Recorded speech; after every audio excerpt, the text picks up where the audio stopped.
السلام علیکم ورحمۃ اللہ وبرکاتہ۔ نحمده ونصلی علی رسولہ الکریم، اما بعد فاعوذ باللہ من الشیطان الرجیم، بسم اللہ الرحمن الرحیم۔ رب اشرح لی صدری ویسر لی امری واحلل عقدۃ من لسانی یفقهوا قولی۔ وَإِنِّي فَإِنِّي قَرِيبٌ أُجِيبُ دَعْوَةَ الدَّاعِ إِذَا دَعَانِ فَلْيَسْتَجِيبُوا لِي وَلْيُؤْمِنُوا بِي لَعَلَّهُمْ يَرْشُدُونَ۔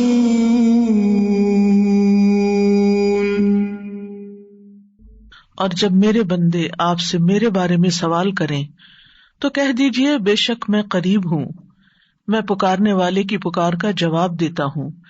جب بھی وہ مجھے پکارے تو ان کو چاہیے کہ وہ میرا حکم مانیں اور مجھ پر ایمان رکھیں تاکہ وہ ہدایت پائیں۔ رسول اللہ صلی اللہ علیہ وسلم سے بعض صحابہ کرام نے عرض کیا، کیا ہمارا رب قریب ہے کہ ہم اس سے سرگوشی کے انداز میں مناجات کریں، یا وہ ہم سے دور ہے کہ ہم اسے پکاریں، یعنی بلند آواز سے پکاریں؟ اس سوال کے جواب میں یہ آیت نازل ہوئی، وَإِذَا سَأَلَكَ عِبَادِي عَنِّي فَإِنِّي قَرِيبٌ، اور جب تجھ سے میرے بندے میرے بارے میں پوچھیں تو آپ ان کو بتا دیں کہ میں قریب ہوں۔ اس آیت میں اللہ سبحانہ وتعالیٰ نے عبادی کہہ کر اپنے بندوں پر خاص رحمت ظاہر کی ہے، اور پھر اپنے قریب ہونے کا ذکر کر کے دعا کرنے کی ترغیب دی ہے۔ یعنی اللہ سبحانہ وتعالیٰ ہمیں اپنے بندے کہہ کے پکار رہا ہے، میرے بندے، ہم سب اسی کے بندے ہیں۔ اور پھر یہ بھی بتا دیا کہ انی قریب، میں قریب ہوں، دور نہیں ہوں تم سے، تم جب چاہو مجھے پکار سکتے ہو۔ ابو موسیٰ اشعری کہتے ہیں کہ ایک سفر میں ہم رسول اللہ صلی اللہ علیہ وسلم کے ساتھ تھے۔ جب ہم کسی وادی میں اترتے تو لا الہ الا اللہ اور اللہ اکبر کہتے اور ہماری آوازیں بلند ہو جاتی، تو نبی صلی اللہ علیہ وسلم نے فرمایا، اے لوگو اپنی جانوں پر رحم کرو، کیونکہ تم کسی بہرے یا غائب کو نہیں پکار رہے، وہ تو تمہارے ساتھ ہی ہے، بے شک وہ سننے والا اور تم سے بہت قریب ہے، اس کا نام برکتوں والا ہے اور اس کی عظمت بہت ہی بڑی ہے۔ تو اللہ سبحانہ وتعالی قریب ہے، اس کو ہم چاہیں تو دل ہی دل میں پکاریں، سرگوشیوں کے انداز میں پکاریں یا اونچی آواز میں پکاریں، وہ ہر حال میں سنتا ہے، اور جب وہ سنتا ہے تو جواب بھی دیتا ہے اور ہماری دعائیں قبول بھی کرتا ہے۔ اس لیے ہمیں اس کو قریب محسوس کر کے اس سے دعائیں کرتے رہنا چاہیے۔ تو وہ دعا کی قبولیت کے اعتبار سے قریب ہے، دعا کو سننے کے لحاظ سے قریب ہے، اپنے علم کے اعتبار سے سب لوگوں کے قریب ہے، اور خاص طور پر عبادت کرنے والوں اور پکارنے والوں کے قریب ہے۔ یعنی اس کا قرب دو طرح کا ہے، ایک عام قرب ہے جو سب کے لیے ہے، اور ایک خاص قرب ہے جو اس کے خاص بندوں کے لیے ہے، اور وہ خاص بندے جو عبادت گزار ہیں، جو اس کا ذکر کرتے ہیں، جو اس کے شکر کرنے والے ہیں۔ تو اللہ سبحانہ وتعالیٰ ان کی دعاؤں کو قبول کرتا ہے، ان کی مدد کرتا ہے اور انہیں نیک کاموں کی توفیق عطا کرتا ہے۔ یہاں پر آپ دیکھ رہے ہیں کہ فَإِنِّي قریب کہہ کے بندے اور رب کے درمیان کوئی فاصلہ نہیں رکھا گیا اس اعتبار سے کہ کوئی اور واسطہ ہو۔ یہاں اللہ سبحانہ وتعالیٰ نے جواب کو قل یا فقل کہہ کے نہیں فرمایا، جیسا کہ دوسری آیات میں آتا ہے۔ جتنے بھی سوال صحابہ کرام نے رسول اللہ صلی اللہ علیہ وسلم سے کیے تو ان کے جواب میں اللہ تعالیٰ نے فرمایا قل، آپ انہیں بتا دیجئے، لیکن یہاں پر قل بھی نہیں آیا، ڈائریکٹ فإنی قریب، اذا سألک عبادی انی فإنی قریب، یعنی بیچ میں کوئی واسطہ نہیں لایا گیا۔ تو اس سے یہ پتہ چلتا ہے کہ ہمارے اور ہمارے رب کے بیچ میں کسی اور واسطے اور کسی اور وسیلے کی ضرورت نہیں۔ اور جب اللہ تعالیٰ نے یا عبادی کہہ دیا تو اس میں سارے بندے شامل ہو جاتے ہیں، چاہے وہ نیک ہوں یا بد ہوں، بڑے ہوں یا چھوٹے ہوں، گناہگار ہوں یا بہت پرہیزگار ہوں، کوئی بھی ہو، جو بھی اپنے رب کو پکارتا ہے رب اس کی پکار کو سنتا ہے اور وہ قریب ہے. لہٰذا جب ہمارا رب قریب ہے اور مجیب ہے، جیسا کہ آپ جانتے ہیں پروگرام کا نام بھی قریب مجیب اسی لیے رکھا گیا کہ ہمارا اگر اپنے رب سے تعارف ہو جاتا ہے، ہم اپنے رب کو پہچان جاتے ہیں کہ ہم کس کو پکار رہے ہیں اور وہ کہاں ہے، تو جتنا جتنا ہمارا یہ یقین ہوگا کہ وہ ہمارے قریب ہے اور وہ سنتا ہے اور جواب دیتا ہے، اتنی ہی زیادہ محبت اور توجہ کے ساتھ، اخلاص کے ساتھ ہم دعا کریں گے انشاءاللہ. اور پھر آپ دیکھیے کہ اللہ تعالیٰ ہماری دعاؤں کو ضائع نہیں کرتا. اجیب دعوت الداعی اذا دعانی، مطلب یہ ہے کہ جو بھی مجھ سے مانگتا ہے وہ کچھ پا کے ہی لوٹتا ہے، وہ نامراد نہیں ہوتا. جیسے زکریا علیہ السلام نے کہا تھا کہ وَلَمْ أَكُنْ بِدُعَائِكَ رَبِّ شَقِيًّا، کہ اے رب تجھے پکار کر تو میں کبھی بدبخت ہوا ہی نہیں، کبھی مایوس ہوا ہی نہیں، کبھی محروم ہوا ہی نہیں. جب بھی تجھے پکارا تجھ سے کچھ پا ہی لیا.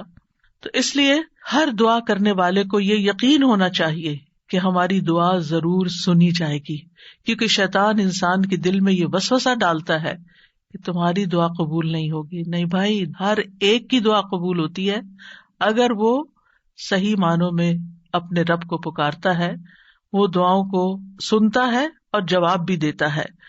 ضرورت اس بات کی ہے کہ ہم اپنے دل کو حاضر کر کے اللہ سے مانگیں، اخلاص کے ساتھ مانگیں، اور قبولیت کے جو اوقات ہیں یا جو علامات ہیں ان کو سامنے رکھتے ہوئے مانگیں. اور پھر ساتھ یہ بھی کہا گیا فَلْيَسْتَجِيبُوا لِي وَلْيُؤْمِنُوا بِي لَعَلَّهُمْ يَرْشُدُونَ، کہ انہیں چاہیے کہ وہ بھی میری بات مانیں. یعنی اگر یہ چاہتے ہیں کہ میں ان کی دعائیں قبول کروں تو پھر انہیں بھی چاہیے جب میں انہیں پکارتا ہوں.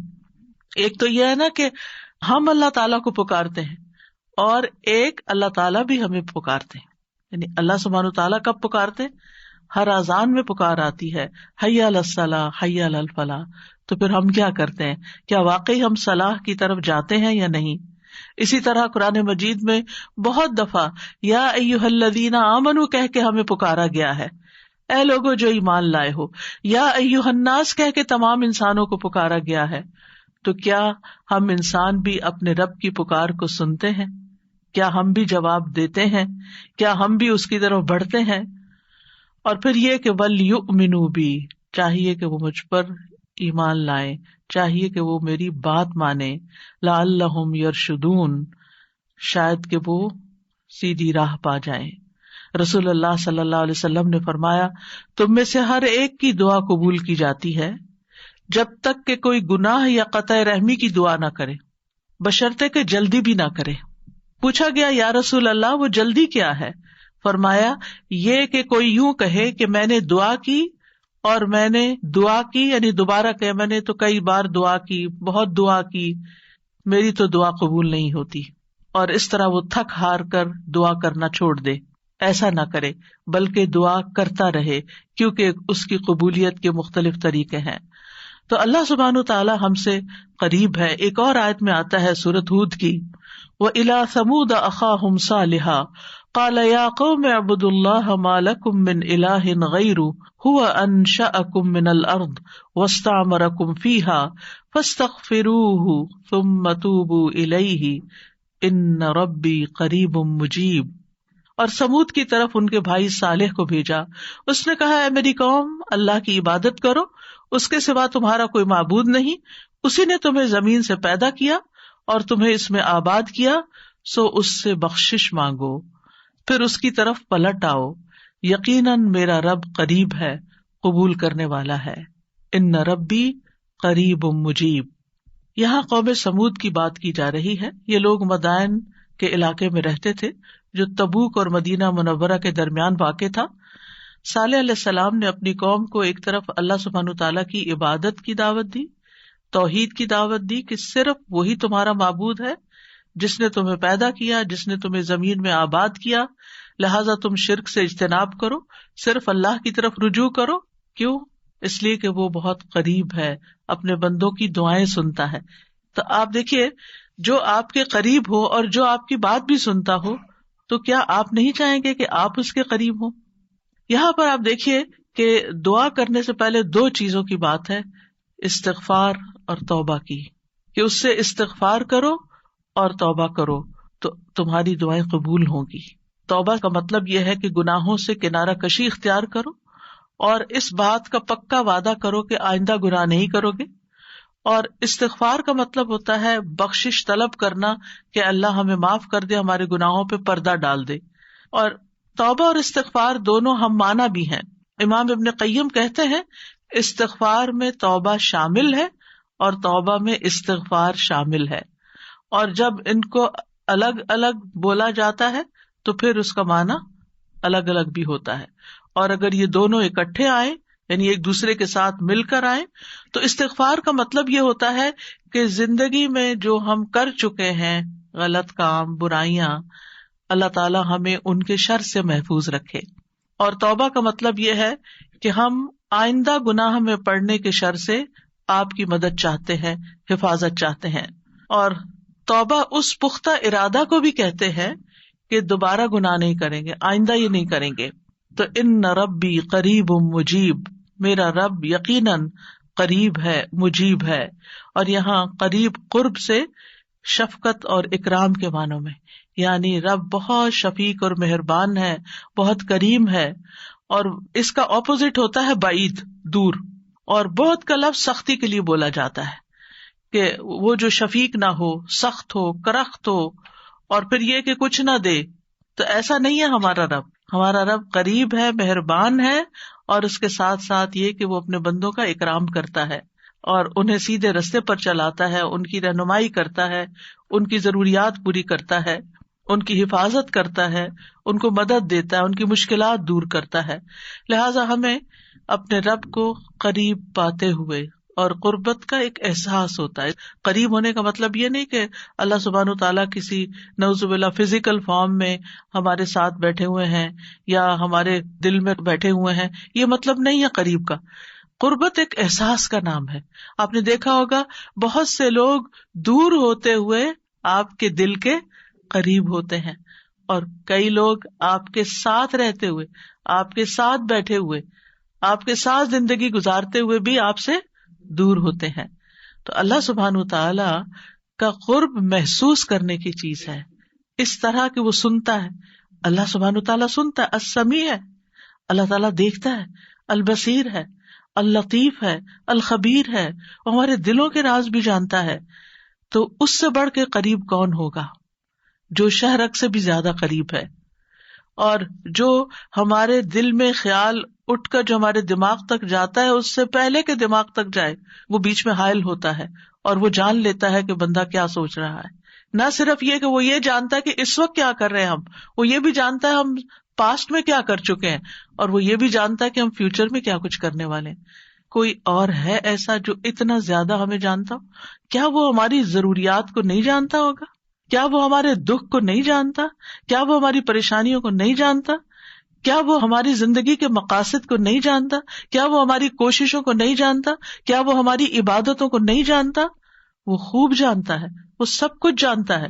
تو جو جانتا ہے اس سے مانگے بنسبت اس کے کہ جو جانتا بھی نہیں ہے اور ہم اس سے توقعات لگا کے بیٹھے رہیں کہ یہ ہمارے لیے کچھ کریں گے. عام طور پر ہم جب کسی مشکل کا شکار ہوتے ہیں تو پھر بندوں کی طرف دیکھتے ہیں، نہیں، جو اپنے رب کو قریب پاتے ہیں وہ اپنے رب ہی کی طرف دیکھتے ہیں اور رب ہی کی طرف پلٹ پلٹ کر جاتے ہیں.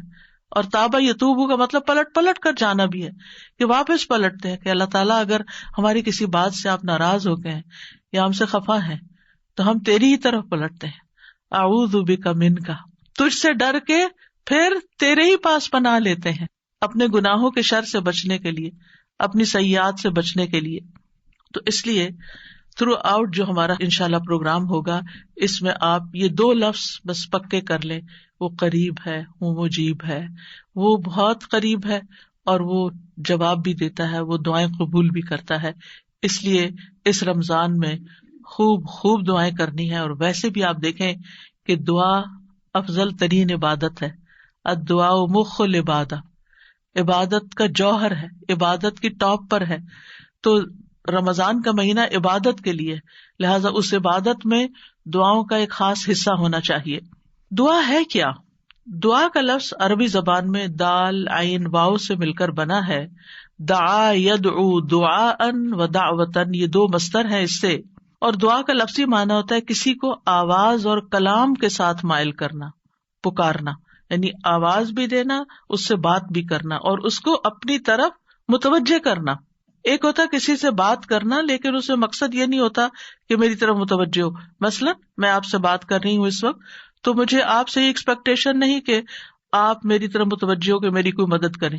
لیکن دعا میں جب انسان پکارتا ہے تو اس کا مطلب ہوتا ہے کہ دوسرا متوجہ ہو اور جس مقصد کے لیے اس کو پکارا جا رہا ہے وہ مقصد بھی پورا ہو جائے. عربی میں کہتے ہیں دعوت اللہ، میں نے اللہ کو پکارا، یعنی میں نے سوال کرتے ہوئے، اللہ تعالی کی طرف عاجزی کرتے ہوئے، جو خیر ہے اس کے پاس اس میں رغبت رکھی اور اس رغبت کو طلب کرنے کے لیے اس کو پکارا، یعنی اس رغبت کے ساتھ اس کو پکارا. قرآن مجید میں دعا کا لفظ مختلف معنوں میں استعمال ہوا ہے. نمبر 1، دعا بمعنی ندا، آواز دینے کے معنوں میں. دعا کا مطلب کیا؟ آواز دینا. جیسے سورۃ آل عمران میں آتا ہے فَقُلْ تَعَالَوْا نَدْعُ أَبْنَاءَنَا وَأَبْنَاءَكُمْ وَنِسَاءَنَا وَنِسَاءَكُمْ وَأَنفُسَنَا وَأَنفُسَكُمْ. تو آپ کہہ دیجئے کہ آؤ ہم اپنے اور تمہارے بیٹوں کو اور اپنی اور تمہاری عورتوں کو بلا لیں، پکار لیں، یعنی تم بھی ان کو بلا لو، ہم بھی بلا لیتے. تو بلانے کے معنوں میں استعمال ہوتا ہے.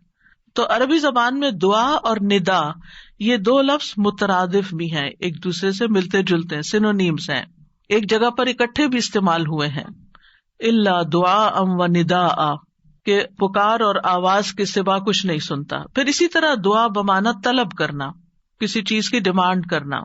قرآن مجید میں آتا ہے وَلَا تَزِرُ وَازِرَةٌ وِزْرَ أُخْرَى وَإِن تَدْعُ مُثْقَلَةٌ إِلَىٰ حِمْلِهَا لَا يُحْمَلْ مِنْهُ شَيْءٌ وَلَوْ كَانَ ذَا قُرْبَىٰ. اور کوئی بھی بوجھ اٹھانے والا کسی دوسرے کے گناہوں کا بوجھ نہ اٹھائے گا. یہ کب کی بات ہے؟ قیامت کے دن. اور کوئی بوجھ سے لدا ہوا شخص اپنا بوجھ اٹھانے کے لیے کسی کو بلائے گا، اس کو پکارے گا، وَإِن تَدْعُ، تو وہ اس میں سے کچھ بھی نہیں اٹھا سکے گا، کوئی مدد نہیں کرے گا قیامت کے دن، اگرچہ وہ قریبی رشتہ دار ہی کیوں نہ ہو. تو کسی کو مدد کے لیے بلانا، آؤ میرا سامان اٹھاؤ، میرا بوجھ اٹھاؤ، اس کے لیے بھی لفظ دعا جس میں ایک طلب پائی جاتی ہے استعمال ہوتا ہے. اسی طرح دعا کا لفظ بمعنی قول، بات کے بھی استعمال ہوتا ہے. قرآن مجید میں آتا ہے فَمَا كَانَ دَعْوَاهُمْ إِذْ جَاءَهُمْ بَأْسُنَا إِلَّا أَن قَالُوا إِنَّا كُنَّا ظَالِمِينَ. جب ان کے پاس ہمارا عذاب آیا تو ان کا قول اس کے سوا کچھ نہ تھا کہ وہ کہنے لگے بے شک ہم ہی ظالم تھے. تو یہاں پر قول یا بات کے معنوں میں آیا ہے. پھر اسی طرح دعا کا لفظ عبادت کے معنوں میں بھی آتا ہے. سورۃ کہف میں نوجوانوں کا جو قصہ آتا ہے جس میں وہ اب ایمان کو بچانے کے لیے غار کی طرف جا رہے تھے، تو اللہ تعالیٰ نے ان کے بارے میں فرمایا وَرَبَطْنَا عَلَىٰ قُلُوبِهِمْ إِذْ قَامُوا فَقَالُوا رَبُّنَا رَبُّ السَّمَاوَاتِ وَالْأَرْضِ لَن نَّدْعُوَ مِن دُونِهِ إِلَٰهًا لَقَدْ قُلْنَا إِذًا شَطَطًا. اور ہم نے ان کے دلوں کو مضبوط کر دیا جب وہ اٹھ کھڑے ہوئے تو کہنے لگے ہمارا رب تو آسمانوں اور زمین کا رب ہے، ہم ہرگز اس کے سوا کسی الہ کو نہیں پکاریں گے، یعنی اس کی عبادت نہیں کریں گے. اور اگر ہم ایسا کریں تو یقیناً ہم نے ناانصافی کی بات کی. تو دعا بمعنی عبادت. پھر اسی طرح پانچواں معنی قرآن مجید میں دعا بمعنی فریاد کرنا، طلب کرنا، فریاد کرنا. اور اس میں وَإِن كُنتُمْ فِي رَيْبٍ مِّمَّا نَزَّلْنَا عَلَىٰ عَبْدِنَا فَأْتُوا بِسُورَةٍ مِّن مِّثْلِهِ وَادْعُوا شُهَدَاءَكُمْ. اگر تمہیں اس قرآن میں شک ہے جو ہم نے اپنے بندے پر نازل فرمایا تو اسی طرح کی ایک سورت تم بھی بنا لاؤ اور اللہ کے سوا اپنے گواہوں مددگاروں کو بھی بلا لو. فریاد کرو کہ وہ آئے اور تمہاری مدد کریں، یعنی مدد کے لیے پکارنا، یہ معنی ہے. پھر اسی طرح دعا بمعنی کسی چیز کی ترغیب دینا، یعنی کسی چیز کی طرف دعوت دینا.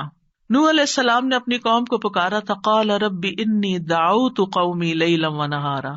اس نے کہا ہے میرے رب بے شک میں نے اپنی قوم کو رات اور دن پکارا، ان کو دعوت دیتا رہا دین کی طرف، اپنے رب کی طرف. اور اس میں معنی عبادت کا بھی ہے کہ اللہ کی عبادت کرو، تو عبادت کی دعوت میں ان کو دیتا رہا. پھر اسی طرح دعا بمعنی منسوب کرنا، نسبت دینا. ادعوہم لآبائہم، ان بچوں کو ان کے حقیقی باپوں کی نسبت سے پکارو، یعنی ادعوہم کا مطلب ہے کہ ان کو اپنے باپوں کی طرف ہی منسوب کرو، جن کے وہ بچے ہیں باپ کا نام نہیں بدلو۔ اور 8واں معنی ہے سوال کرنا، دعا بمعنی سوال، جیسے بنی اسرائیل نے موسیٰ علیہ السلام سے کہا قالوا ادع لنا ربک یبین لنا ما ہی، انہوں نے کہا تم اپنے رب سے ہمارے لیے دعا کرو۔ تو یہ جو دعا ہے یہ بمعنی سوال ہے، یعنی مانگو کہ وہ ہمارے لیے بیان کر دے کہ وہ گائے کس طرح کی ہو۔ تو قرآن مجید میں یہ دعا کا لفظ مختلف معنوں میں استعمال ہوا ہے، لیکن دعا کا عمومی شرعی معنی کیا ہے؟ اللہ کی بارگاہ میں عاجزی کے ساتھ سوال کرنا اور اللہ کے پاس جو خیر ہے اس میں راغب ہونا، رغبت رکھنا۔ اللہ کی بارگاہ میں اللہ کے حضور عاجزی کے ساتھ سوال کرنا، چیخ چلا کے نہیں بلکہ بہت ہمبل طریقے سے، اور جو خیر اللہ کے پاس ہے اس میں رغبت رکھنا، اس کا شوق رکھنا۔ طیبی کہتے ہیں اس سے مراد ہے اللہ کی بارگاہ میں انتہا درجے کی عاجزی، انکساری اور محتاجگی ظاہر کرنا۔ جیسے موسیٰ علیہ السلام نے دعا کیا کی تھی، رب انی لما انزلت الی من خیر فقیر، اپنے فقر، اپنی محتاجی، اپنی ضرورت کا اظہار کیا تھا، انی لما انزلت الی من خیر فقیر۔ امام ابن قیم کہتے ہیں اس سے مراد ہے ایسی چیز کو طلب کرنا جو دعا کرنے والے کو فائدہ دے، یعنی فائدے کی چیز حاصل کرنے کے لیے سوال کرنا، اور ایسی چیز کو دور کرنے کے لیے طلب رکھنا جو اس کو نقصان دیتی ہو۔ تو پھر دو طرح سے دعا کرتا ہے انسان، کچھ فائدے کی چیزیں مانگتا ہے اور کچھ نقصان والی چیزوں کو دور کرنے کے لیے اللہ سے درخواست کرتا ہے۔ ہماری شریعت میں دعا کی دو بڑی اقسام ہیں، ایک ہے دعائے عبادت اور ایک ہے دعائے مسئلہ۔ دعائے عبادت کیا ہے؟ اس سے مراد ہے کہ انسان اللہ سے ثواب کی امید رکھتے ہوئے، اس کے عذاب سے ڈرتے ہوئے اس کی عبادت کرے، اس میں سوال نہیں ہے۔ تو عربی میں دعا بمعنی عبادت بھی استعمال ہوتا ہے، آتا نا وقال ربکم ادعونی استجب لکم ان الذین یستکبرون عن عبادتی سیدخلون جہنم داخرین۔ اس میں دعا کے دونوں معنی آ گئے، اور تمہارے رب نے فرمایا کہ مجھ سے دعا کرو میں تمہاری دعا قبول کروں گا، یہ تو سوال ہو گیا۔ اور دوسرا، بے شک وہ لوگ جو میری عبادت سے تکبر کرتے ہیں عنقریب و ذلیل و خوار ہو کر جہنم میں داخل ہوں گے۔ تو یہاں عبادت کا معنی بھی آ گیا عبادت کے لفظ کے ساتھ، یعنی دعا ایک طرح سے عبادت ہے۔ تو دعائے عبادت کیا ہے کہ انسان اللہ سے ثواب کی امید رکھتے ہوئے، اس کے عذاب سے ڈرتے ہوئے اللہ کی عبادت کرے، جیسے نماز پڑھے، روزہ رکھے، قرآن کی قرأت کرے، تسبیح کرے، صدقہ کرے، اللہ کی طرف لوگوں کو دعوت دے، تعلیم کا کام کرے۔ تو انسان ان میں سے جو بھی عبادت کا کام کرے گا وہ دراصل اللہ کی طرف راغب ہوگا، کیونکہ دعا میں رغبت پائی جاتی ہے۔ اور جو شخص مثلا نماز پڑھتا ہے تو گویا وہ زبان حال سے دعا کر رہا ہوتا ہے، اللہ سے بخشش مانگ رہا ہوتا ہے کہ اللہ تعالیٰ ہمارے اوپر رحم کیجیے، ہم نے جو گناہ کیے ہیں آپ ان کو معاف کر دیجیے، کیونکہ نماز بذات خود کیا کرتی ہے؟ بلاؤں کو ٹالتی ہے، گناہوں کو معاف کرنے کا ذریعہ ہے، ٹھیک ہے۔ اچھا، صدقہ کیا کرتا ہے؟ گناہوں کی آگ بجھاتا ہے، ٹھیک ہے نا۔ تو یہ جو گناہوں کی آگ کا بجھنا ہے، یہ ہم بول کے بھی کہہ سکتے اللہ ہمیں جہنم کے عذاب سے بچا، تو وہ ہماری زبان بول رہی ہوتی، لیکن جب ہم صدقہ دے رہے ہوتے ہیں تو گویا ہمارا عمل جو ہے وہ اسی چیز کا تقاضا کر رہا ہے کہ ہم اپنے اوپر سے گناہوں کا بوجھ اتارنا چاہتے ہیں۔ تو ایک دعا سوال کے انداز میں ہوتی ہے اور ایک دعا حال کے ساتھ بیان ہو رہی ہوتی ہے، عمل کے ساتھ ہو رہی ہوتی ہے۔ اور دوسری جو دعائے مسئلہ ہے جس میں مانگنے کی دعا ہوتی ہے، تو وہ یہ ہے کہ انسان دنیا اور آخرت کی کوئی بھی بھلائی طلب کرنے اور دنیا اور آخرت کے نقصان کو دور کرنے کا سوال اللہ سے ہی کرے۔ دنیا اور آخرت کی کوئی بھی بھلائی مانگنا اور دنیا اور آخرت کے کسی بھی نقصان سے بچنا، یہ بس اللہ ہی سے کرے اس کا سوال۔ یہ دعائے مسئلہ ہے، یعنی سوال کرنے والی، یعنی وہ دعا جس میں ہم سوال کرتے ہیں۔ کن چیزوں کا سوال کرتے ہیں؟ دنیا اور آخرت دونوں، آخرت نہیں بھولنی، ربنا آتنا فی الدنیا حسنۃ وفی الآخرۃ حسنۃ وقنا عذاب النار. تو دنیا اور آخرت کی حسنہ مانگنا اور دنیا اور آخرت کے عذاب سے، مصیبت سے بچنا. وقنا عذاب النار، سب سے بڑی مصیبت تو آگ ہے نا، یعنی اس کی کوئی تکلیف انسان کو پہنچے. نبی صلی اللہ علیہ وسلم نے فرمایا دعا عبادت ہے. قال الدعاء هو العبادۃ قال ربکم ادعونی استجب لکم. تمہارے رب کا فرمان ہے میں پکارنے والے کی دعا قبول کرتا ہوں جب وہ مجھے پکارتا ہے. تو دعا جو ہے یہ عبادت کی اقسام میں سے سب سے عظیم قسم ہے. امام خطابی اپنی کتاب شأن الدعاء میں کہتے ہیں اس حدیث کی وضاحت کرتے ہوئے الدعاء هو العبادہ، وہ کہتے ہیں کہ دعا عبادت کا ایک بڑا حصہ ہے یا سب سے افضل عبادت ہے. جیسے کہ لوگ کہتے ہیں لوگ بنو تمیم ہیں اور مال اونٹ ہیں، یعنی لوگوں کو دیکھنا تو بنو تمیم کو دیکھو، مطلب سب لوگوں سے افضل ہیں. نبی صلی اللہ علیہ وسلم اسی سے تھے نا، اور ان کی تعداد بھی زیادہ تھی. اور اسی طرح عربوں کے ہاں مال کی سب سے بڑی قسم اونٹ ہوا کرتے تھے. وہ کہتے مال تو اصل میں اونٹ ہے اور لوگ تو بنو تمیم ہی ہے. تو اسی طرح کہا گیا دعا تو عبادت ہی ہے. الدعاء هو العبادہ، دعا ہی عبادت ہے. الحج عرفہ، اس کا یہ مطلب ہے کہ صرف عرفہ میں جاؤ، یہ نہیں. مطلب یہ ہے کہ جتنے بھی ارکان آپ حج کے ادا کرتے ہیں ان میں سے عرفہ کے دن کا قیام اگر کسی نے پا لیا تو اس کا حج ہو گیا، اور وہ سب سے بڑا دن ہے جس میں بخشش ہوتی ہے. تو یہ عربوں کے کہنے کا ایک انداز بھی ہے نا. اور مراد اس سے کیا ہے کہ دعا سب سے افضل عبادت ہے اور ساری اطاعتوں اور ساری بندگیوں کا مغز ہے کہ انسان اپنی ہر پریشانی اور ہر ضرورت میں اللہ کی طرف متوجہ ہو جائے. یہ ہے اصل مقصد.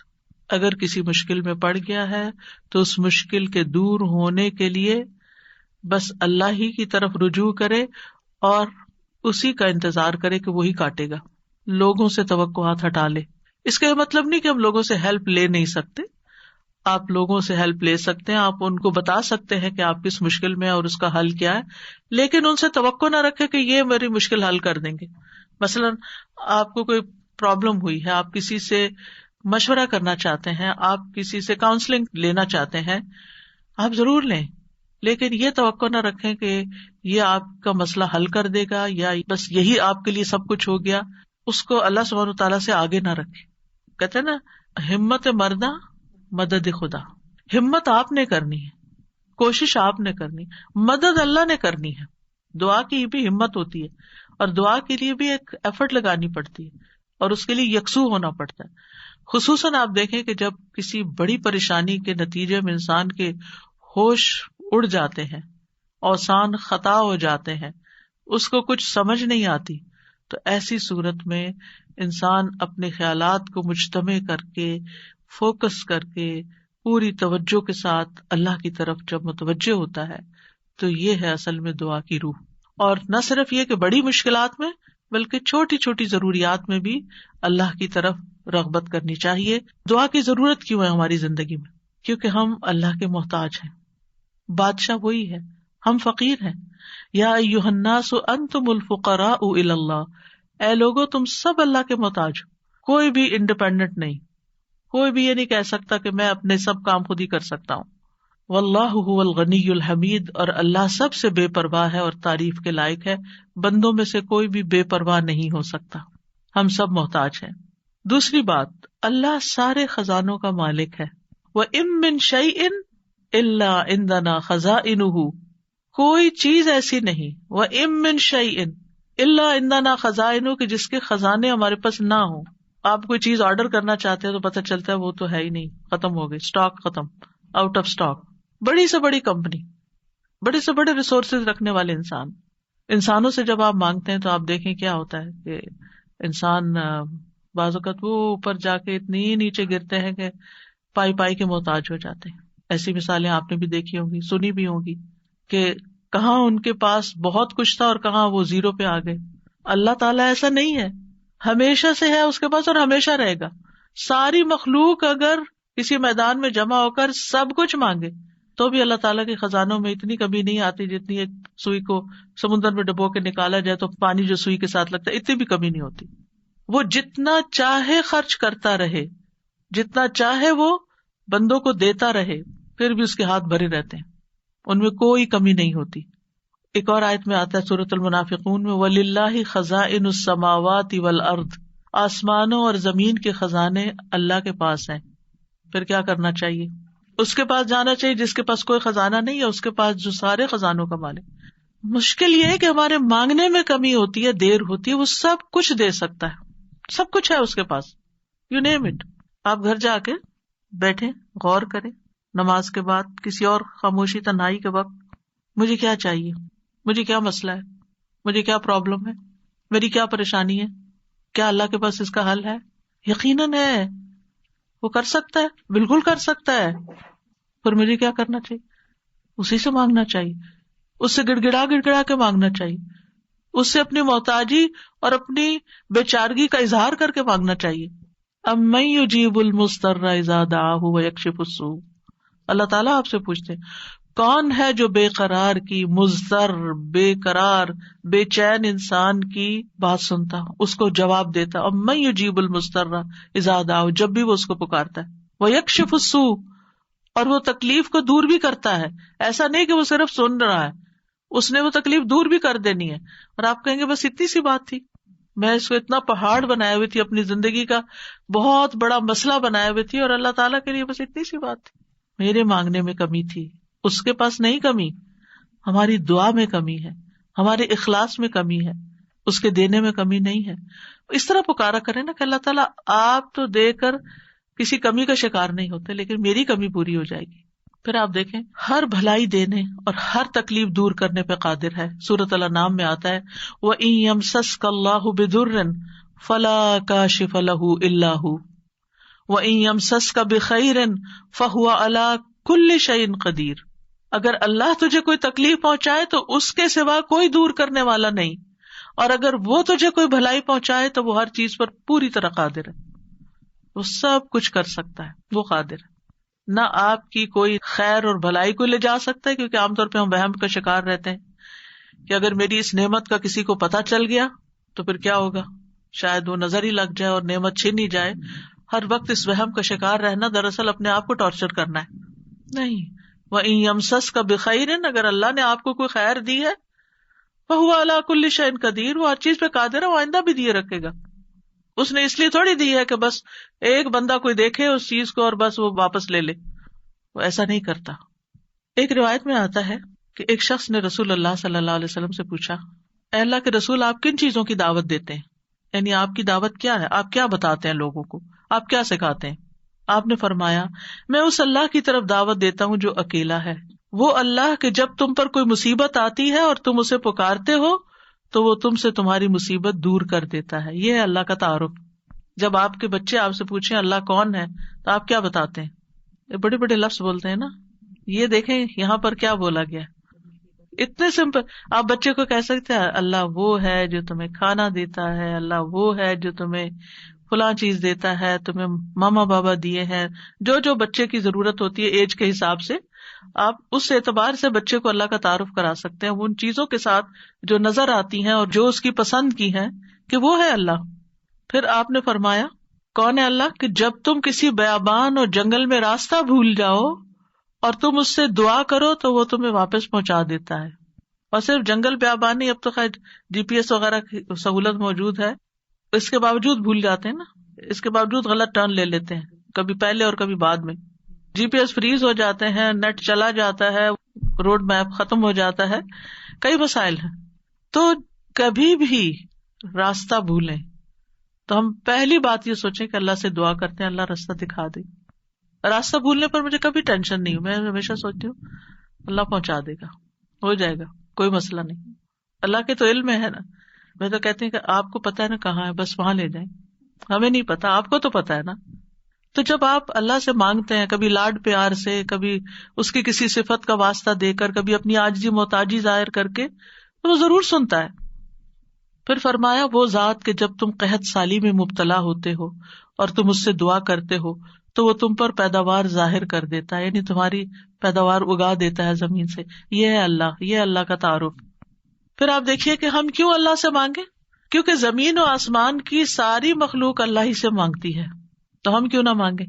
آپ غور کیجئے ذرا اس بات پر، یسألہ من فی السماوات والارض کل یوم ھو فی شأن، اسی سے مانگتا ہے جو کوئی آسمانوں اور زمین میں ہے، ہر دن وہ ایک نئی شان میں ہے، اسی سے مانگ رہا ہے. ہر کوئی جو آسمانوں اور زمین میں ہے، ہر کوئی. کون کون ہے آسمانوں اور زمین میں؟ آسمانوں میں فرشتے ہیں جن کو ہم جانتے ہیں، زمین پر انسان اور جنات ہیں، اس کے علاوہ جو اور مخلوقات ہیں، وہ ساری مخلوق اللہ سے مانگ رہی ہے. اگر ساری مخلوق اللہ سے مانگتے اور ہم کسی اور سے مانگنا شروع کر دیں، غیر اللہ سے مانگیں، تو کتنی حماقت والی بات ہے نا. اللہ نے عقل اسی لیے دی تھی کہ ہم اللہ ہی کو نہ پہچانے. تو اللہ سبحانہ و تعالیٰ سے سوال کرنے کے اعتبار سے 4 طرح کے لوگ ہیں. امام ابن تیمیہ کہتے ہیں پس تمام آسمانوں اور زمین کے لوگ اللہ سے سوال کرتے ہیں تو ان کے 4 درجات بن جاتے ہیں. پہلی قسم، کچھ وہ لوگ ہوتے ہیں جو نہ ہی اللہ کی عبادت کرتے ہیں نہ ہی اس سے مدد طلب کرتے ہیں، حالانکہ اللہ نے ان کو پیدا کیا، ان کو رزق دیا، ان کو عافیت دی. تو یہ کون ہے؟ نہ اللہ کی عبادت نہ ہی اس سے دعا، کچھ بھی نہیں، کوئی تعلق نہیں. دوسری قسم کے وہ لوگ ہوتے ہیں جو اللہ سے مدد طلب کرتے ہیں تو وہ ان کی مدد کر دیتا ہے، لیکن وہ اللہ کی عبادت نہیں کرتے. ہاں، جب کوئی مسئلہ پیش آتا ہے تو پھر کیا کرتے ہیں؟ پھر دعا کر لیتے ہیں. ایسے لوگ آپ نے دیکھے ہوں گے، نماز نہیں، روزہ نہیں، صدقہ خیرات کچھ نہیں، ہاں کوئی مشکل پیش آئے تو پھر اللہ سے دعا کرتے ہیں. تیسری قسم کے کچھ وہ لوگ ہوتے ہیں جو اللہ کی عبادت اور اطاعت طلب کرتے ہیں، لیکن نہ ہی اس سے مدد مانگتے نہ اس پہ توکل کرتے. نماز روزہ کر لیں گے، دعا نہیں کرتے، کہتے ہیں اللہ کو پتہ ہی ہے نا کیا چاہیے، اب مانگنا کس لیے. نہیں، اللہ تعالیٰ خود فرماتے وقال ربکم ادعونی، تمہارا رب کہتا ہے مجھ سے دعا کرو، تو کیوں نہ دعا کریں، ہمیں دعا کرنی ہے. چوتھی قسم کے وہ لوگ ہوتے ہیں جو اللہ کی عبادت بھی کرتے ہیں اور اس سے دعا بھی کرتے ہیں، اس سے مدد بھی طلب کرتے ہیں. تو اللہ تعالیٰ اپنی عبادت اور اطاعت پر ان کی مدد کرتا ہے، جیسے ہم کہتے ہیں ربی اعنی علی ذکرک و شکرک و حسن عبادتک، تو اللہ تعالیٰ مدد بھی فرماتا ہے. اب ہم اپنے آپ کو دیکھیں کہ ہم کون سی کیٹیگری میں فال کرتے ہیں، ہم کہاں ہیں. کیا ہم ان لوگوں میں ہیں جو عبادت بھی کرتے ہیں اور دعا بھی کرتے ہیں، تو یہ ٹاپ کلاس کے لوگ ہیں، اور باقی اللہ تعالیٰ کے حق میں کمی کوتاہی کرتے ہیں. تو ہمیں دعا کرتے رہنا چاہیے، اللہ تعالیٰ کو پکارتے رہنا چاہیے، ہر ضرورت میں، ہر مقصد میں، ہر پریشانی میں، ہر دکھ میں، ہر بیماری میں، ہر موقع پر، ہر چیز کے لیے، چھوٹی سے چھوٹی چیز کے لیے، بڑی سے بڑی چیز کے لیے اللہ ہی سے مانگنا چاہیے. کیونکہ وہ دے کر احسان نہیں جتاتا، وہ دے کر شرمندہ نہیں کرتا، وہ دے کر ہم سے واپس نہیں مانگتا، وہ بغیر شرط کے دیتا ہے، غیر مشروط دیتا ہے. وَإِذَا سَأَلَكَ عِبَادِي عَنِّي فَإِنِّي قَرِيبٌ أُجِيبُ دَعْوَةَ الدَّاعِ إِذَا دَعَانِ فَلْيَسْتَجِيبُوا لِي وَلْيُؤْمِنُوا بِي لَعَلَّهُمْ يَرْشُدُونَ. وَإِذَا سَأَلَكَ عِبَادِي عَنِّي فَإِنِّي قَرِيبٌ أُجِيبُ دَعْوَةَ الدَّاعِ إِذَا دَعَانِ فَلْيَسْتَجِيبُوا لِي وَلْيُؤْمِنُوا بِي لَعَلَّهُمْ يَرْشُدُونَ. تو ہمیں مانگتے رہنا چاہیے کیونکہ وہ قریب ہے، وہ مجیب ہے. اللہ سبحانہ وتعالیٰ اپنے بندوں کو خود فرماتا ہے کہ اللہ سے اس کے فضل کا سوال کرو، یہ اللہ کا حکم ہے. سورۃ النساء میں آتا ہے وَاسْأَلُوا اللَّهَ مِن فَضْلِهِ، اور اللہ سے اس کے فضل کو مانگو کہ اللہ اپنا فضل فرما. فضل کیا ہوتا ہے؟ جو ہم ڈیزرو نہیں کرتے، نہ اپنی عبادت کی وجہ سے، نہ کسی محنت کی وجہ سے، نہ کسی قابلیت کی وجہ سے، نہ کسی ہنر کی وجہ سے. ہم ڈیزرو نہیں کرتے، لیکن آپ دے سکتے، ہم پھر بھی آپ سے مانگتے ہیں. چاہے ہم اس قابل نہیں لیکن پھر بھی آپ سے مانگتے، آپ ہمیں عطا کیجیے. اور اللہ تعالیٰ کو یہ بات پسند، وہ اللہ تعالیٰ کے ساتھ کنیکٹ ہو جاتا ہے، اللہ تعالیٰ کو یاد کرتا ہے، اس کے سامنے اپنی حالت کا اظہار کرتا ہے، اپنا دکھ، اپنا شکوہ، اپنا غم، اپنا رنج، اپنی پریشانی اس کو سناتا ہے، جو سن کر آگے نشر نہیں کرتا، جب ہم بندوں کے سامنے اپنی کسی پریشانی کا ذکر کر دیتے ہیں تو بعض اوقات کیا کرتے ہیں، وہ آگے بیان کر دیتے ہیں اور یوں آپ کے راز کھل جاتے ہیں، آپ کا مرتبہ اور مقام لوگوں کی نگاہ میں گر جاتا ہے. کچھ لوگ آپ سے حسد کرنے لگتے ہیں، کچھ لوگ آپ کی تکلیف پہ خوش ہوتے ہیں. تو اس لیے ہمیں اللہ سبحانہ تعالیٰ کے سامنے ہی اپنے رنج اور دکھ کی فریاد رکھنی چاہیے. اللہ تعالیٰ اپنے بندوں کو ہر چیز کو اسی سے مانگنے کا حکم دیتا ہے. اب ہر چیز میں کیا ہے؟ صحیح مسلم کی روایت ہے، ابو ذر غفاری رضی اللہ عنہ کہتے ہیں کہ نبی صلی اللہ علیہ وسلم اپنے رب تبارک و تعالیٰ سے روایت کرتے ہیں کہ بے شک اللہ تعالیٰ فرماتا ہے، اے میرے بندو تم سب گمراہ ہو سوائے اس کے جسے میں ہدایت دوں، پس تم مجھ سے ہدایت مانگو میں تمہیں ہدایت دوں گا. نمبر 1 دعا کیا ہونی چاہیے؟ ہدایت کی. دن کی ہر رکعت میں ہم اہدنا الصراط المستقیم مانگتے ہیں. ہر کام میں ہمیں گائیڈنس چاہیے، ہمیں کلیرٹی چاہیے، چاہے دین کا کام ہو چاہے دنیا کا کام. ہر چیز میں ہمیں صحیح راستہ، صحیح اسٹریٹجیز اختیار کرنے کی ضرورت ہوتی ہے، تب وہ کام ہو پاتا ہے. اور اس طرح ساری کنفیوژن بھی دور ہو جاتی، ساری پریشانی بھی دور ہو جاتی کہ میں نے اللہ سے دعا کر لی، اللہ تعالیٰ آپ مجھے صحیح طریقہ بتا دے، مجھے اس کام کو کیسے لے کے چلنا ہے. تو ہر موڑ پر ہر کام میں ہمیں ہدایت کی ضرورت ہوتی ہے. تو اہدنا الصراط المستقیم. پھر فرمایا، اے میرے بندو تم سب بھوکے ہو سوائے اس کے جسے میں کھلاؤں، تو تم مجھ سے کھانا مانگو میں تمہیں کھانا کھلاؤں گا. سبحان اللہ. سب سے بڑی ضرورت ہدایت کے بعد انسان کی کیا ہے؟ کھانا، جو اس کو دن میں کئی بار کھانا پڑتا ہے. اور انسان سب سے زیادہ پریشان بھی اس کے لیے ہوتا ہے، اور مال کا سب سے بڑا حصہ بھی اسی پہ خرچ ہوتا ہے. یعنی دن میں اگر آپ دیکھیں تو آپ ہر روز اپنا لباس نہیں خریدتے، ہر روز آپ اپنی ٹوائلٹریز نہیں خریدتے، ہر روز اپنی اور چیزیں نہیں خریدتے، برتن نہیں خریدتے، کٹلری، جیولری، یہ سب روز تھوڑی خریدا جاتا ہے. لیکن کھانا تو ڈیلی چاہیے، کھانا تو ڈیلی کنزیوم کرنا ہے، تو اس سے مانگو. اور خاص طور پر اگر کچھ خاص کھانے کو دل چاہتا ہے وہ بھی اس سے مانگو. نیوٹریشیس چاہیے، ہولسم چاہیے، صحت مند چاہیے، کیونکہ ساری بیماریاں ہی کھانے سے پیدا ہوتی ہیں. یعنی کھانا مانگو، صرف یہ نہیں کہ ہے نہیں، بلکہ اچھا کھانا مانگو تو اللہ تعالیٰ کھلائے گا. اے میرے بندو تم سب برہنہ ہو سوائے اس کے جسے میں لباس پہناؤں، تو تم مجھ سے لباس مانگو میں تمہیں لباس پہناؤں گا. بعض اوقات انسان کو کوئی خاص چیز پہننے کو دل چاہتا ہے، مانگے اللہ سے، اللہ دے گا. اے میرے بندو تم سب دن رات گناہ کرتے ہو اور میں سارے گناہوں کو بخش دیتا ہوں، تم مجھ سے بخشش مانگو میں تمہیں بخش دوں گا.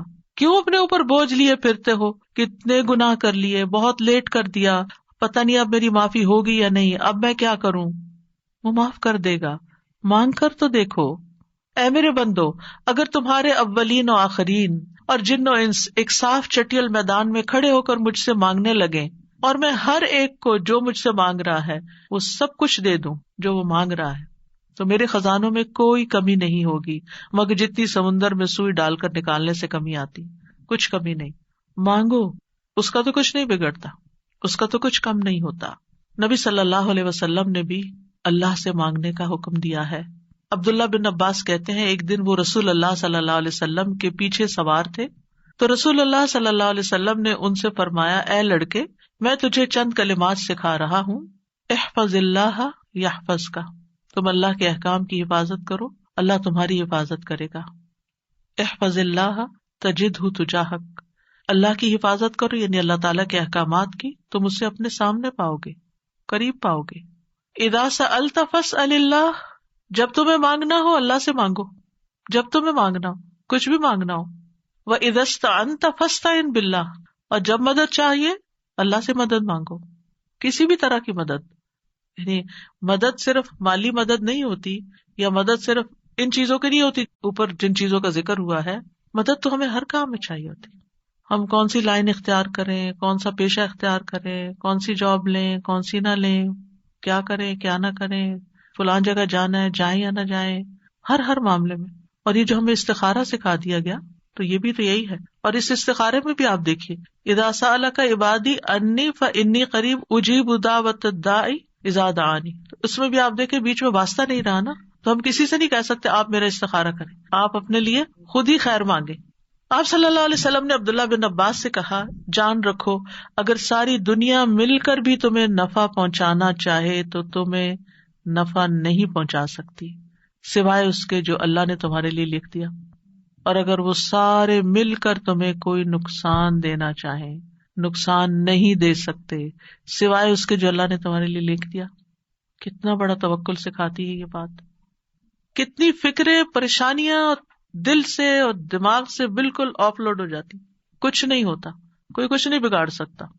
ہم ڈرتے رہتے ہیں نا، کبھی فیوچر سے ڈرتے ہیں، کبھی لوگوں سے ڈرتے ہیں، کبھی کسی بیماری سے ڈرتے ہیں، کبھی بھوک فقر و فاقہ سے ڈرتے ہیں، کبھی اپنے اولاد کے بارے میں ڈر رہے ہوتے ہیں، فکر کر رہے ہوتے ہیں ان کا کیا بنے گا، ان کے ایمان کا کیا ہوگا، ان کے کھانے پینے کا کیا ہوگا، ان کے رہنے کا کیا. یہی فکریں تو ہیں ہماری جن میں ہم ڈوبے رہتے ہیں. اللہ نے ہمیں صرف ان فکروں کے لیے تھوڑی بھیجا ہے، ہمیں تو اللہ نے اپنی عبادت کے لیے بھیجا تھا. اللہ نے ہمیں بڑے کام کرنے کے لیے بھیجا. ہم نے اپنے آپ کو چھوٹی چھوٹی چیزوں میں الجھا کر بیمار کر لیا اور انہی کے اندر ہی گھومتے رہے اور انہی کی فکر کرتے رہے اور انہی کے بوجھ تلے دبے رہے.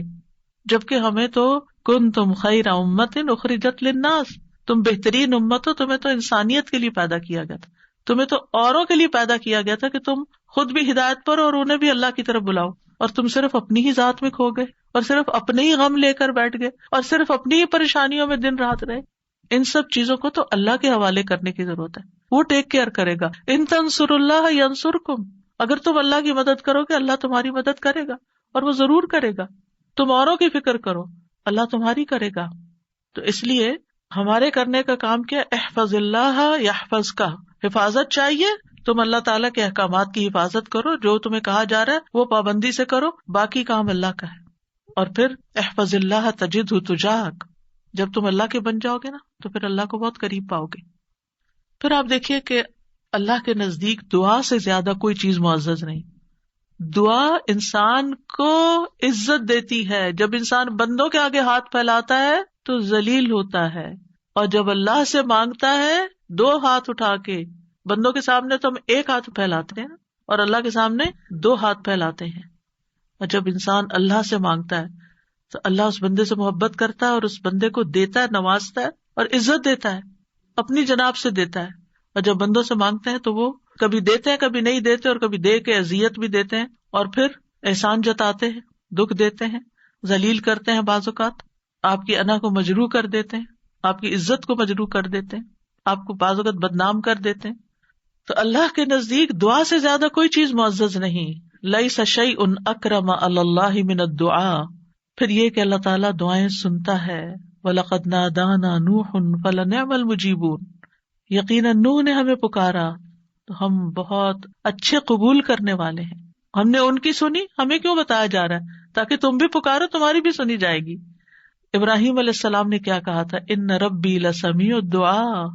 میرا رب تو یقیناً دعا سننے والا ہے، وہ تو ضرور سنتا ہے. اور پھر خاص طور پر جو مضطر ہو، بے چین ہو، بے قرار ہو، لاچار ہو. امن یجیب المضطر اذا دعاہ ویکشف السوء. یہ لاچار کون ہوتا ہے؟ ابن عباس کہتے ہیں اس سے مراد وہ شخص ہے جس کی ایسی ضرورت ہو جو اس کو مشقت میں ڈال دے، یعنی مصیبت میں پڑ جائے انسان، چاہے اندر قلبی روحانی طور پر، چاہے مالی طور پر، چاہے صحت، یعنی کسی بھی اعتبار سے جو چیز اس کو مشکل میں ڈال دے، مشقت میں. یہ لاچاری ہوتی ہے. یہ کہتے ہیں ڈپینڈنسی جیسے ہو جاتی ہے دوسروں پر. سدی کہتے ہیں کہ اس سے مراد وہ شخص ہے جس کے پاس کوئی ہیلا چارہ قوت باقی نہ رہے، یعنی دنیا میں اس کا کوئی وسیلہ سبب نہیں رہا، تنہا رہ گیا، وہ سنتا ہے. ذنون کہتے ہیں اس سے مراد وہ شخص ہے جو اپنے تعلقات کو اللہ کے سوا سب سے کاٹ دے، بس اللہ ہی ہے میرا. ابو جعفر کہتے ہیں کہ اس سے مراد مفلس شخص ہے جس کے پاس کچھ نہیں. سہل بن عبداللہ کہتے ہیں اس سے مراد وہ شخص ہے جو اپنے ہاتھ دعا مانگتے ہوئے اللہ کی طرف بلند کرتا ہے، اوپر اٹھاتا ہے، حالانکہ اس کے پاس اطاعت کا کوئی نیکی کا کام نہیں ہوتا جس کو وہ وسیلہ بنا سکے. لاچار. اب ہر جگہ سے مایوسی ہو گئی، اب ایک ہی راستہ ہے، اور وہ راستہ شیطان کہتا ہے تم تو اتنے نافرمان ہو، تمہاری نہیں سنی جائے گی. نہیں، وہ پھر بھی سنتا ہے. امن یجیب المضطر. اصل میں بندے تو ہم اللہ ہی کے ہیں نا، چاہے ہم اللہ کو اپنا بنائیں یا نہ بنائیں، ہیں تو اسی کے، جانا تو اسی کی طرف ہے، دنیا میں بھی اسی کی طرف جانے کی ضرورت پیش آتی ہے. اور پھر آپ دیکھیے کہ اللہ تعالیٰ کا قبولیت کا وعدہ بھی ہے اور وہ بندوں کی حاجات پوری کرتا ہے. اللہ تعالیٰ خود پکارتے ہیں جب رات کا 1/3 حصہ بچتا ہے آسمان دنیا پہ نزول فرما کے اللہ تعالیٰ فرماتے ہیں کون ہے جو مجھ سے دعا کرے تو میں اس کی دعا قبول کروں، کون ہے جو مجھ سے بخشش طلب کرے تو میں اسے بخش دوں، کون ہے جو مجھ سے رزق مانگے تو میں اس کو رزق عطا کروں، کون ہے جو تکلیف دور کرنے کی درخواست کرے تو میں اس کی تکلیف دور کروں. اور یہ اعلان فجر کے طلوع ہونے تک ہوتا رہتا ہے. تو اللہ تعالیٰ پکار رہے کہ مانگو مجھ سے. اب دیکھیے اگر کبھی آپ کے پیرنٹس میں سے کوئی یا کوئی بڑا یا اگر آپ سے کہے کہ اچھا مانگو، کیا مانگتے ہو، فرمائش کرو، کیا کرتے ہیں ہمارا حال کیا ہوتا ہے؟ بہت خوش ہو جاتے ہیں، اتنی بڑی آفر آ گئی ہے، کرو فرمائش، کیا چاہیے، جیولری چاہیے، کپڑے چاہیے، جو چاہیے مانگو. تو ہمارا خوشی سے ایسا حال ہوگا کہ ہمیں یہ بھی یاد نہیں رہے گا کہ اب مانگنا کیا ہے آپ نے. اللہ سبحانہ وتعالیٰ روز ہمیں پکارتے ہیں کرو فرمائش، مانگو، کچھ مانگو، اور ہم مانگتے ہی نہیں. جاگ بھی جائے تو ہم مانگتے نہیں. مانگنے کی ضرورت ہے. آپ دیکھیے کہ دنیا کے بادشاہ جب کوئی سوالی آتا ہے، کوئی بیگر آتا ہے، وہ دروازے بند کر دیتے ہیں. جو انسان 2 سے 3 دفعہ آپ سے کچھ مانگ چکا ہو، جب آپ اس کو دیکھتے ہیں تو وہ موڑ کے چل دیتے ہیں، یہ پھر آ گیا ہے، پھر کچھ مانگے گا. کیا اللہ تعالیٰ بھی ایسے کرتا ہے؟ 100 بار آئے آپ اس کے پاس، 100 بار عطا کرے گا. وہ اپنا دروازہ بند نہیں کرتا، وہ اپنی دولت نہیں چھپاتا. وہ تمہارے لیے ہر روز رات کو دروازہ کھولتا ہے، آ جاؤ تم میری طرف، مانگو مجھ سے. امام ابن قیم کہتے ہیں اللہ جس کے ساتھ خیر کا ارادہ کرتا ہے اس کے لیے ذلت کا، عاجزی کا، اللہ کی بارگاہ میں پناہ پکڑنے اور محتاجی ظاہر کرنے کا دروازہ کھول دیتا ہے. یعنی اس کو دعا مانگنا آ جاتا ہے. اور جس کو دعا کی توفیق مل گئی اس کو ہر خیر مل گئی. تو اصل چیز یہ ہے کہ دعا کی توفیق ہو جائے، دعا مانگنا شروع کر دیں. آپ دیکھیے کہ اس نیت سے بھی یہ پروگرام رکھا گیا تھا کہ ہم روز دعا کے بارے میں کچھ سنیں، پھر دعا کے مطلب کو سمجھیں، دعا دعا دعا کرتے رہے تاکہ ہمیں دعا مانگنا آ جائے. یعنی اس کا ہول سول گول ہے اس پروگرام کا وہ یہ کہ ہمیں دعائیں مانگنا آ جائے، ہم دعاؤں کے شوقین ہو جائیں، دعا مانگنے سے محبت کرنے لگے، دعاؤں کے اوپر یقین کرنے لگے کہ اللہ تعالیٰ سنتا اور ضرور سنے گا، اور ہمارے سارے بوجھ اتر جائیں اور ہم سارے اپنے معاملات اپنے رب کے سپرد کر دیں، اور ہم دنیا میں بھی ایک اچھی زندگی بسر کریں اور آخرت میں بھی. امام ابن تیمیہ کہتے ہیں جب اللہ کسی بندے کے ساتھ خیر کا ارادہ کرتا ہے تو اس کے دل میں دعا مانگنے اور اس سے مدد طلب کرنے کا الہام کر دیتا ہے کہ اللہ سے مانگو، اس کے دل میں ڈال دیتا ہے، اور اللہ اس کے مدد طلب کرنے اور اس کے دعا مانگنے کو اس کے لیے خیر کا ذریعہ بنا دیتے ہیں جس کے لیے اس نے مدد طلب کی ہوتی ہے، یعنی اس کا رستہ نکل آتا ہے. تو دعا مانگنے کے فائدے کیا ہیں؟ دعا ہر حال میں انسان کو فائدہ دیتی ہے. نمبر 1، دعا مانگ رہے ہوتے تو آپ عبادت کر رہے ہوتے ہیں، یہ اجر الگ لکھا جاتا ہے. اللہ تعالیٰ کی پسند کا کام کر رہے ہوتے ہیں، اللہ تعالیٰ سے کنیکٹڈ ہوتے ہیں، اور پھر یا تو دعا فوراً قبول ہو جاتی ہے، جو مانگا وہ اسی وقت مل جاتا ہے، یا پھر یہ کہ کوئی ایسی مصیبت ٹل جاتی ہے جو آنے والی تھی اور آپ کی اس دعا کی وجہ سے وہ مصیبت چلی گئی. رسول اللہ صلی اللہ علیہ وسلم نے فرمایا دعا فائدہ دیتی ہے اس کے بارے میں بھی جو کچھ نازل ہو چکا ہے اور اس کے بارے میں بھی جو نہیں اترا. بس اللہ کے بندو تم پر دعا کرنا لازم ہے، یعنی جو مصیبتیں آ گئی ہیں ان کو بھی دور کرے گی دعا، اور جو ابھی نہیں آئی اتر رہی ہیں ان کو بھی دور کر دے گی، آنے والی مشکلات کو بھی ہٹا دے گی. پھر یہ کہ اللہ تعالیٰ اپنے مانگنے والوں کو خالی ہاتھ نہیں لوٹاتا. حدیث میں آتا ہے بے شک اللہ عز و جل کو اس بات سے حیا آتی ہے کہ اس کا کوئی بندہ اس کے سامنے ہاتھ پھیلا کر کسی خیر کا سوال کرے اور وہ انہیں خالی لوٹا دے، کہ کچھ بھی نہ ڈالے اس میں. ایسا نہیں ہوتا. انس رضی اللہ عنہ کہتے ہیں رسول اللہ صلی اللہ علیہ وسلم نے فرمایا بے شک اللہ بڑا رحیم ہے، بڑے کرم والا ہے، اس کو اس بات سے شرم آتی ہے کہ اس کا کوئی بندہ اس کے آگے اپنے دونوں ہاتھ پھیلائے اور وہ ان دونوں میں کوئی خیر نہ ڈالے. وہ ایسا نہیں کرتا. جو مسلمان بھی اپنی حاجت اللہ کے آگے رکھ دیتا ہے اللہ تعالیٰ اسے ضرور نوازتا ہے، ضرور دیتا ہے. رسول اللہ صلی اللہ علیہ وسلم نے فرمایا جو مسلمان اپنا چہرہ اللہ کے سامنے گاڑ کر، یعنی پورے فوکسڈ طریقے سے توجہ کے ساتھ کسی چیز کا سوال کرتا ہے وہ اس کو وہ چیز ضرور عطا کرتا ہے، خواہ جلدی عطا کرے یا ذخیرہ کر کے رکھ لے اس کے لیے اگلی دنیا میں عطا کرے، لیکن ملتا ضرور ہے. اور پھر آپ دیکھیے اس آیت میں اللہ تعالیٰ نے کوئی شرط نہیں رکھی، یعنی جو مانگو گے میں دوں گا، یہ نہیں کہا تم یہ کر کے آنا پھر میں دوں گا. بعد میں کہا کہ ٹھیک ہے تم بھی میری بات مانا کرو، ریکمینڈیڈ ہے یہ بات، لیکن شرط نہیں ہے کہ تم نے مانی تو پھر ہی میں بھی تمہاری مانوں گا. اور پھر آپ دیکھیے کہ یہ ہمارا فرض بنتا ہے کہ ہم اپنی دعاؤں میں اخلاص پیدا کریں. ورنہ اللہ تعالیٰ تو ہر ایک کو نیک بد گناہگار حتیٰ کہ ابلیس کی بھی دعا قبول کر لیتا ہے. دعا کے سبب تقدیر بدل جاتی ہے. حدیث میں آتا ہے قضاء کو صرف دعا ہی بدل سکتی ہے اور نیکی کے علاوہ کوئی چیز عمر کو نہیں بڑھا سکتی. نیکی کرتے جاؤ انشاءاللہ عمر بھی لمبی ہوگی اور نیکیوں کی مزید توفیق ہوگی. دعا کی وجہ سے آزمائشیں ٹل جاتی ہیں. امام غزالی کہتے ہیں بس جان لے کہ قضاء و قدر میں سے یہ بھی ہے کہ اللہ آزمائشوں کو دعا کے ذریعے ٹال دیتا ہے. چنانچہ دعا آزمائشوں اور بلاؤں کو ٹالنے اور رحمت کے حصول کا سبب ہے، جیسا کہ ڈھال تیروں کو ٹالنے اور واپس لوٹانے کا سبب ہے. یعنی کہ جو شیلڈ ہے اس سے آپ پروٹیکٹڈ ہوتے ہیں. اور جیسے پانی زمین سے نباتات نکالنے کا سبب ہے، یعنی آپ پودا لگاتے ہیں اسے پانی لگاتے ہیں تو اس میں سے کچھ نکل آتا ہے. جن لوگوں کے گارڈنز ہیں وہ تو یہ تجربہ کرتے ہی ہوں گے کہ جب سمر آتی ہے اور وہ ڈالتے ہیں کچھ تو پھر اس میں سے ننھی منی کونپلیں نکلتی ہیں. لیکن اگر نہیں تو میں آپ سب کو ریکمینڈ کروں گی کہ اللہ الخالق کی تخلیق کو دیکھنے کے لیے گھر میں ہی کوئی مٹی کا پاٹ رکھ لیجئے اور اس میں کوئی بیج ڈال دیجئے اور ان بیجوں کے پھوٹنے اور چھوٹی چھوٹی کونپلیں نکلنے کے عمل کو دیکھیے. آپ کو اللہ پہ اتنا پیار آئے گا، اتنی محبت آئے گی. یہ اللہ کی تخلیق کی نشانیاں ہیں نا، اور اس سے اللہ کی پہچان ہوتی ہے. انسان اللہ کے قریب ہوتا ہے، اللہ کی قدرت نظر آتی ہے. تو اب امام غزالی کہتے ہیں کہ جیسے پانی زمین میں ڈالیں اور بیج سے کچھ نکلے گا، یہ پانی ڈالنا سبب ہے بیج پھوٹنے کا، ایسے ہی دعا سبب ہے خیر ملنے کا. مانگو تاکہ تمہیں ملے. بہت کچھ تو وہ ہمیں بن مانگے بھی دے رہا ہے، ہم نے وہ مانگا بھی نہیں ہوتا جو کچھ وہ ہمیں دیتا ہے، لیکن اس سے زیادہ اگر تم مانگو گے تو پھر والا وہ کیوں نہیں دے گا. اور پھر وہ کہتے ہیں کہ جیسے ڈھال تیر کو لوٹاتی ہے اور دونوں ایک دوسرے کی مدافعت کرتے ہیں، اسی طرح دعا اور آزمائش آپس میں زور آزمائی کرتے ہیں. آزمائش اوپر سے اتر رہی ہوتی ہے اور دعا نیچے سے چڑھتی ہے اور بیچ میں جا کے وہ ان کی لڑائی ہوتی ہے. دعا کہتی ہے واپس چلو، اس بندے پہ نہیں آنا.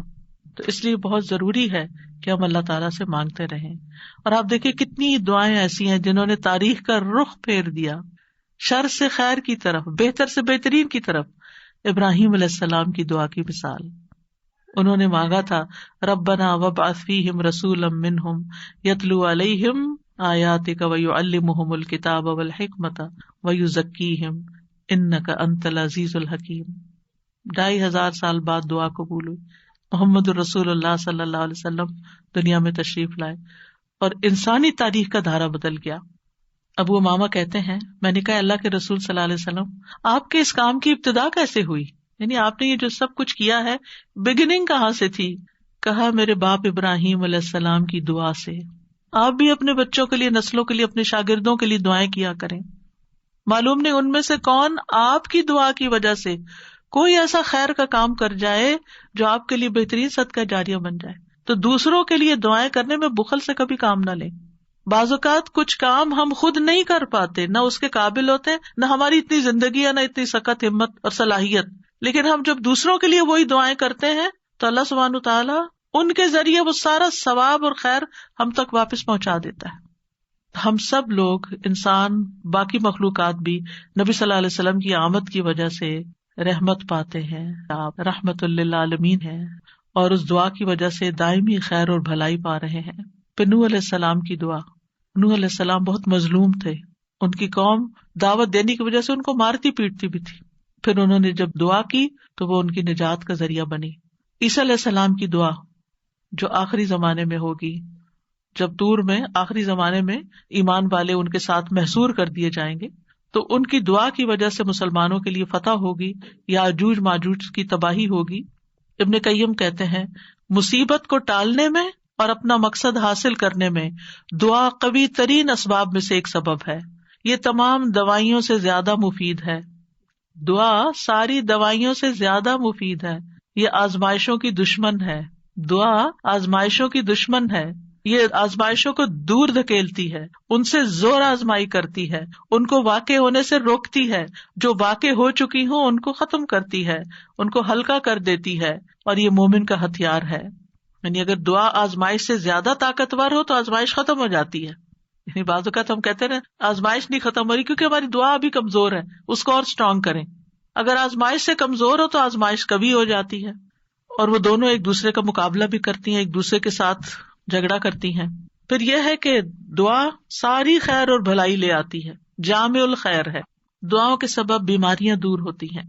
امام ابن تیمیہ کہتے ہیں بہت سے مریض ایسے ہیں جو بغیر دوا کے صرف دعا کی وجہ سے یا دم یا دل کی مضبوطی کے ساتھ اور اچھے توکل کے ساتھ شفا پا لیتے ہیں. دوا کے بغیر ہی ٹھیک ہو جاتے ہیں. دعا سے ہم و غم دور ہوتا ہے, ڈپریشن دور ہوتا ہے, اور خاص طور پر وہ جو غم کی دعا ہے نا وہ پڑھنی چاہیے. اللہم انی اعوذ بک من الہم والحزن. پریشانیاں دور ہوتی ہیں. انسان کو دعا کی وجہ سے وہاں سے رزق ملتا ہے جہاں سے انسان سوچ بھی نہیں سکتا, اس کا گمان بھی نہیں ہوتا. اللہ تعالیٰ کی ناراضگی دور ہوتی ہے, اور جو آدمی اللہ سے نہیں مانگتا اللہ اس سے ناراض ہوتا ہے.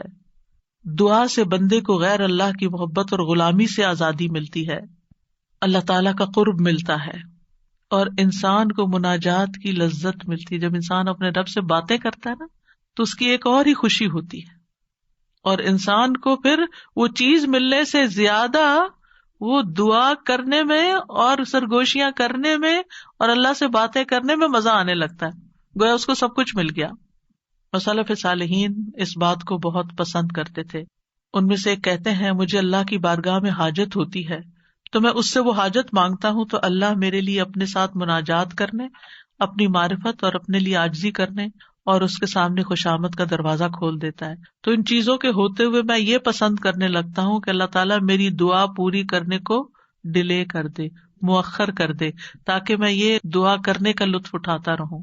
تو اللہ سبحانہ وتعالیٰ سے دعا ہے کہ اللہ تعالیٰ ہمیں دعا کا معنی اور مفہوم سمجھنے کی توفیق عطا فرمائے اور ہمیں اس کی اہمیت کا احساس دلا دے, اور ہم واقعی اس طرح دعا مانگے جیسے دعا مانگنی چاہیے.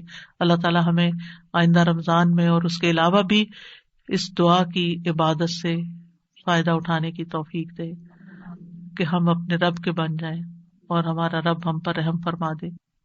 السلام علیکم. اتنا خوبصورت لیکچر. میں سوچ رہی تھی کہ جیسے آپ نے کہا نا قریب اور مجیب, تو جب آپ نے کہا نا قریب تو میں سوچتی کہ ارسپیکٹو آف کہ ہماری دعا قبول ہو یا نہ ہو, جو ایک سینس آف کلوزنس اللہ سبحانہ تعالیٰ کے ساتھ فیل ہوتی ہے, دیٹ از ریئلی گریٹ. بالکل.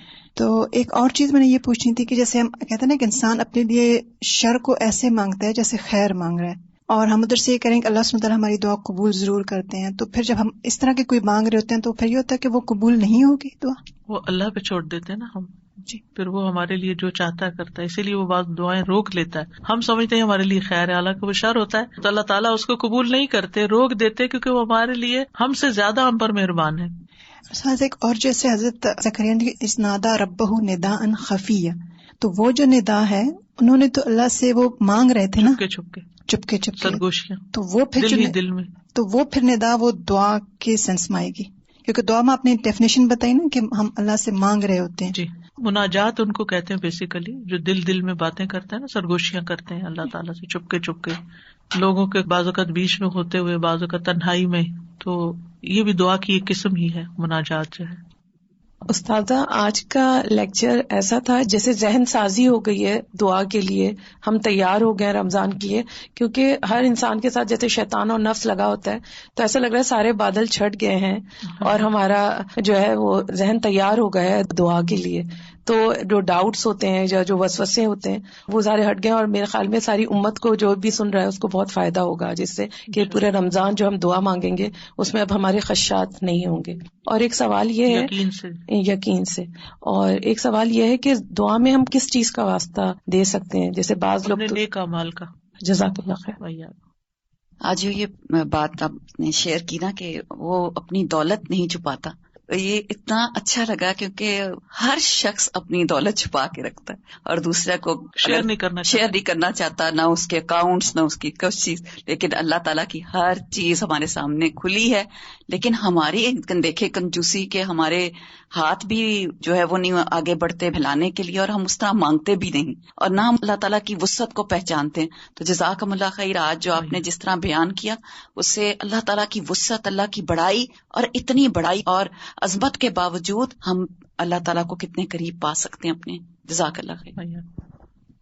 وآخر دعوانا ان الحمد للہ رب العالمین. سبحانک اللہم وبحمدک, اشہد ان لا الہ الا انت, استغفرک واتوب الیک. السلام علیکم ورحمۃ اللہ وبرکاتہ.